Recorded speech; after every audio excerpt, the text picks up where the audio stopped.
Bismillahirrahmanirrahim. Assalamualaikum warahmatullahi wabarakatuh. Salam sejahtera buat kita semua. Shalom, Om Swastiastu, Namo Buddhaya, salam kebajikan.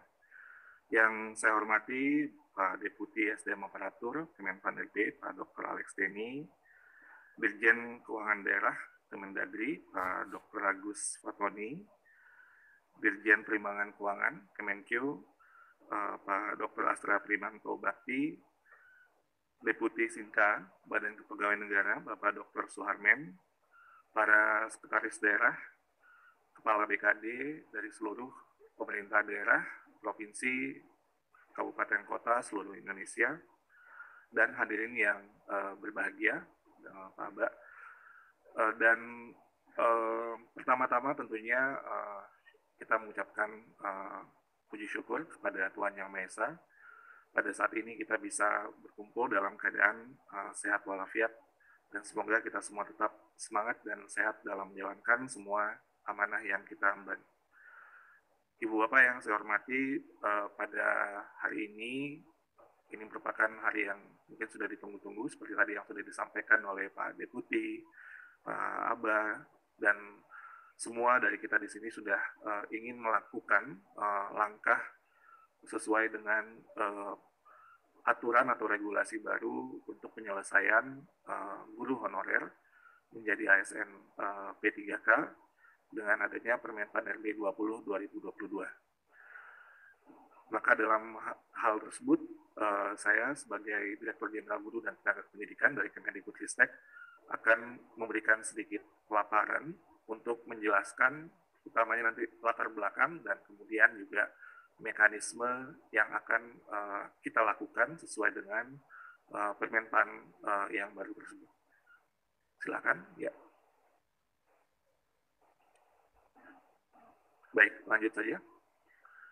Ibu Bapak yang saya hormati, ini adalah sedikit rangkuman dari kondisi hasil seleksi guru ASN P3K di tahun 2021 yang lalu, di mana kita sudah dari sebenarnya lebih dari 1 juta formasi yang disediakan, seperti disampaikan oleh Pak Alex, yang diajukan oleh pemerintah daerah sebesar 506.252, dan yang telah lulus dan mendapatkan formasi itu ada hampir 300.000, yaitu sebesar 293.860 guru. Dan juga ada guru yang di kotak kuning yang di tengahnya 193.994 yang lulus tapi belum mendapatkan formasi. Dan ada 437.000 guru lain yang ribu yang belum lulus, sebagian juga ada yang belum pernah mengikuti ujian baik tahap 1 maupun tahap 2. Lalu kemudian di sebelah kiri bawah itu bisa kita lihat, walaupun sebenarnya ada guru yang lulus tapi tidak mendapatkan passing grade, lulus passing grade tapi tidak mendapatkan formasi, tapi masih ada formasi tersisa yaitu 212.392. Jadi ini yang tadi Pak Deputi, Pak Alex sampaikan bahwa kita juga perlu memperhatikan secara keseluruhan bagaimana penyelesaian guru ASN P3K ini bisa selesai, karena sebenarnya secara nasional kita memiliki daya kapasitas yang bisa untuk menampung semua dari guru yang jika mereka lulus seleksi untuk mendapatkan formasi. Nah, ini yang menjadi puzzle atau tantangan kita bersama. Mudah-mudahan di tahun ini kita bisa menyelesaikan dengan lebih baik lagi, terutama tadi yang sudah disampaikan oleh Pak Aba, dengan berbagai pertimbangan, terutama untuk penyelesaian tenaga honorer yang sudah ditetapkan 2023 bulan November sudah harus selesai. Lanjut. Nah, Ibu Bapak yang saya hormati, kami sering di Kemendikbudristek itu menerima pertanyaan-pertanyaan terkait dengan bagaimana formasi yang sudah diajukan 2021, apakah itu hangus gitu ya, apakah itu hilang. Jawabannya di sini kami sekali lagi menegaskan tidak. Artinya formasi yang masih tersisa sebesar 212.000 sekian tadi yang sudah saya sampaikan di slide sebelumnya, itu tetap akan menjadi formasi yang diperebutkan di tahun 2022. 2022 ini. Nah, sehingga jumlah formasi 2022 adalah penjumlahan dari sisa formasi tahun 2021 dan formasi yang diusulkan pemerintah daerah di tahun 2022. Saat ini total formasi yang sudah diajukan oleh pemerintah daerah, termasuk di sini guru agama, itu sebesar 343.631. Dan di sini saya juga ingin menyampaikan bahwa total kebutuhan formasi kita untuk tahun 2022 ini menggabungkan dengan 2021 itu sebesar 970.410 formasi termasuk dengan guru agama. Artinya formasi yang baru diajukan sejauh ini hanya sekitar 35%, Ibu Bapak, dari total kebutuhan formasi. Dan nanti mungkin dari Kementerian Keuangan juga bisa menjelaskan bahwa formasi tersebut sudah ada anggaran yang ditransfer untuk penggajian asumsi mereka sudah lulus di tahun ini, mulai dari bulan Oktober dan seterusnya. Sehingga sebenarnya kunci dari penyelesaian ASN P3K guru ini yang utama tentunya adalah adanya formasi yang diajukan oleh pemerintah daerah.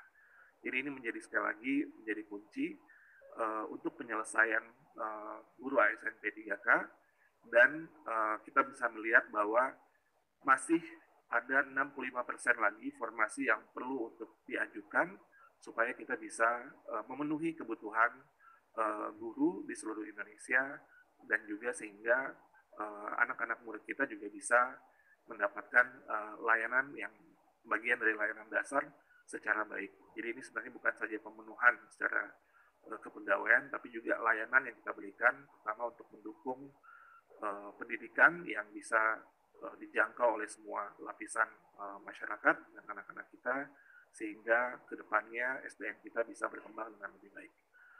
Lanjut. Nah, di slide ini intinya kami ingin menyampaikan bahwa jika kalau tadi potret secara nasional ada 343.000 formasi yang baru diajukan atau baru 35%. Tapi itu sebenarnya secara agregat nasional. Jika kita breakdown kepada masing-masing pemerintah daerah, sebenarnya ada sekitar 303 atau 60% pemerintah daerah yang tidak memiliki formasi yang cukup untuk menampung guru yang lulus passing grade, meskipun sudah menambahkan formasi 2021 ditambah dengan 2022. Jadi artinya ini perlu menjadi perhatian sehingga guru yang lulus passing grade itu bisa mendapatkan formasi langsung di daerah Bapak Ibu semua. Ini mungkin saya gampangnya membaginya dengan dua kategori saja. Kalau di slide ini ada yang sangat aman, aman, tidak aman, dan sangat tidak aman. Kalau kita yang hijau dan kuning ini kita gabungkan menjadi aman, tidak aman, dan sangat tidak aman, ini tidak aman, gitu ya. Penjelasannya yang aman berarti formasi gabungan 2021 dan 2022 itu lebih besar daripada guru yang lulus passing grade di daerah tersebut. Ini kalau dijumlahkan 19% tambah 21% itu 40%. Jadi 40% Pemda itu dalam kategori aman, dalam konteks bisa menampung guru lulusan passing grade dengan formasi yang sudah ada saat ini. Namun ada 60% yang kami analisis Pemda yang dalam kondisi yang tidak aman. Artinya guru yang lulus passing grade itu jumlahnya lebih besar daripada formasi yang disediakan. Dengan kata lain, formasinya lebih kecil, walaupun sudah digabung 2021 ditambah usulan formasi 2022. Sehingga nanti ketika ada guru lulus passing grade yang tidak bisa diserap oleh Pemda tersebut. Nah, ini yang sekali lagi kami ingin mendorong semua ibu bapak semua dari berbagai instansi, dari berbagai pemerintah daerah untuk mendorong pengajuan formasi. Nanti mungkin Abah akan menjelaskan mekanismenya di tahun 2022 ini. Nah, jika kita lihat dari populasi guru kita, itu guru-guru kita yang ada di 40% Pemda yang aman ini, itu 10% atau 10,4%, jumlahnya 20.000 sekian dari total 193.000 guru. Sebenarnya 173.000 guru atau 90% dari guru-guru kita yang sudah lulus passing grade ini berada pada Pemda yang mengajukan formasinya lebih sedikit. Jadi kalau tadi kita lihat secara Pemda, tapi secara individu gurunya ini jumlahnya lebih banyak, 90% berada di Pemda yang mengajukan formasinya lebih sedikit sejauh ini. Yang mudah-mudahan nanti akan nambah dengan daripada yang sudah diusulkan 2021 dan 2022. Nah ini adalah kunci sekali lagi Bapak Ibu yang mungkin perlu kita dorong sama-sama. Tentunya yang paling ideal bisa 100% dari kebutuhan itu diajukan sehingga kemudian bisa menyelesaikan untuk ASN P3K guru di tahun ini. Silakan lanjut. Baik. Nah, dengan latar belakang itu maka izinkan saya untuk kemudian menjelaskan 3 jenis mekanisme seleksi guru ASN P3K di tahun 2022 berdasarkan Permenpan RB 20 tahun 2022. Ada 3 jenis mekanisme seleksi. Pertama adalah penempatan yang lulus passing grade. Yang kedua, seleksi kesesuaian atau verifikasi. Dan yang ketiga adalah seleksi tes. Mari saya jelaskan dulu satu-satu, nanti akan saya elaborasi di slide berikutnya. Penempatan yang lulus passing grade, yang mekanisme yang pertama, ini adalah untuk semua guru-guru kita yang sudah lulus nilai ambang batas atau sudah lulus passing grade pada seleksi tahun 2021 di tempat tugasnya masing-masing atau ditempatkan di satuan pendidikan yang membutuhkan di pemerintah daerah. Jadi ini sekali lagi untuk guru-guru yang sudah lulus nilai ambang batas atau passing grade. Ini ada 193.000 sekian tadi. Dan ini kita selesaikan ini dulu menjadi prioritas pertama. Jika masih tersedia formasi di Pemdanya, sekali lagi kan akan bergerak sesuai dengan konteks pemerintah daerah, maka akan dilakukan mekanisme yang kedua. Mekanisme yang kedua ini adalah seleksi kesesuaian atau verifikasi yang dilakukan dengan mempertimbangkan berbagai hal, termasuk dalam hal ini untuk dimensi kompetensi profesional, pedagogik, sosial, dan kepribadian, dan yang akan menjadi fokus pada seleksi mekanisme kedua ini adalah PHK2, jadi ini yang tadi sudah disampaikan juga oleh Pak Deputi, Pak Alex, dan juga guru honorer yang terdaftar di Dapodik selama 3 tahun minimal, artinya masa kerja sudah minimal 3 tahun. Jika masih tersedia formasi, maka dilakukan seleksi yang ketiga, yaitu seleksi tes, yaitu dengan mempertimbangkan dimensi kompetensi teknis, kompetensi manajerial, dan sosial kultural, dan ini akan diikuti oleh guru honorer negeri yang terdaftar di Dapodik kurang dari 3 tahun, lulusan PPG, dan guru honorer swasta yang terdaftar di Dapodik. Sekali lagi Bapak Ibu, ini kata kuncinya ini adalah yang panah sebenarnya, jika masih tersedia formasi. Jadi untuk bisa, ini nggak otomatis masing-masing Pemda akan melakukan, karena kalau tidak ada formasi berarti 1 sudah selesai, 2 tidak bisa dilakukan. Tapi kalau masih tersedia formasi di 1, maka dilakukan mekanisme kedua. Jika masih ada formasi di 2 masih tersisa di pemerintah daerah tersebut, maka kita lakukan yang ketiga. Jadi itu tanda panah yang di bawah itu menjadi kunci dari jalannya mekanisme pertama, yang kedua, dan ketiga. Kalau yang ke-1 kita akan langsung lakukan, tapi yang kedua dan ketiga itu memang sangat berdasarkan kepada ketersediaan formasi, dan harapan kita formasi ini akan terus dimaksimalkan oleh masing-masing pemerintah daerah. Lanjut, saya akan elaborasi satu-satu. Nah, untuk mekanisme yang pertama, mekanisme penempatan guru lulus passing grade tahun 2021, ada 193.000 lebih guru yang telah memenuhi nilai ambang batas dan ditempatkan di satuan pendidikan berdasarkan kebutuhan dan kuota yang tersedia di daerah. Dan ini kami juga sering mendapat pertanyaan tanpa mengikuti ujian kembali, gitu ya, Bapak Ibu. Jadi, tapi harus daftar. Jadi ada beberapa pertanyaan, kenapa kami harus daftar? Karena kita harus verifikasi juga apakah Bapak Ibu masih, pertama apakah masih berminat, terus yang kedua juga mungkin, mohon maaf, ada yang mungkin sudah meninggal dunia dan sebagainya. Jadi kita perlu memastikan bahwa proses pendaftaran ini dilakukan tapi tidak mengikuti ujian kembali. Jadi tidak ada tes untuk itu, tapi proses pendaftaran harus dilakukan. Poin yang kedua di sini adalah individu yang ditempatkan di tempat tugas masing-masing sepanjang kebutuhan tersedia. Apabila tidak terdapat kebutuhan di tempat tugasnya, maka akan ditempatkan pada satuan pendidikan yang membutuhkan. Apa artinya nih Bapak Ibu? Kita semaksimal mungkin berdasarkan tentunya formasi yang tersedia dan kebutuhan dari masing-masing satuan pendidikan atau sekolah di mana Bapak Ibu berada, kita ingin Bapak Ibu tidak keluar dari tempat tugasnya. Namun, jika tidak terdapat kebutuhan di tempat tugasnya, maka kita akan tempatkan di satuan pendidikan yang membutuhkan di pemerintah daerahnya. Jadi ini gampangnya, misalnya itu ada sekolah, saya lupa tuh ada yang jumlah gurunya saya lupa ya, mungkin guru olahraga kalau saya nggak salah itu kayak 10 orang gitu ya, kayak nggak mungkin satu sekolahnya SMP guru olahraganya sebanyak itu. Jadi artinya kebutuhannya tidak akan langsung bisa di sekolah itu, tapi kita akan lakukan analisis untuk tetap mendapatkan ditempatkan di satuan pendidikan yang membutuhkan. Bagaimana cara melakukannya? Prioritasasi adalah nomor 3. Prioritas penempatan dilakukan berdasarkan urutan kategori pelamar. Yang kita utamakan, seperti tadi yang sudah disampaikan Pak Deputi, adalah PHK 2. Jadi PHK 2 dulu kita selesaikan, yang lulus passing grade, yang PHK 2, baru kemudian guru honorer negeri, baru kemudian lulusan PPG, baru kemudian honorer swasta.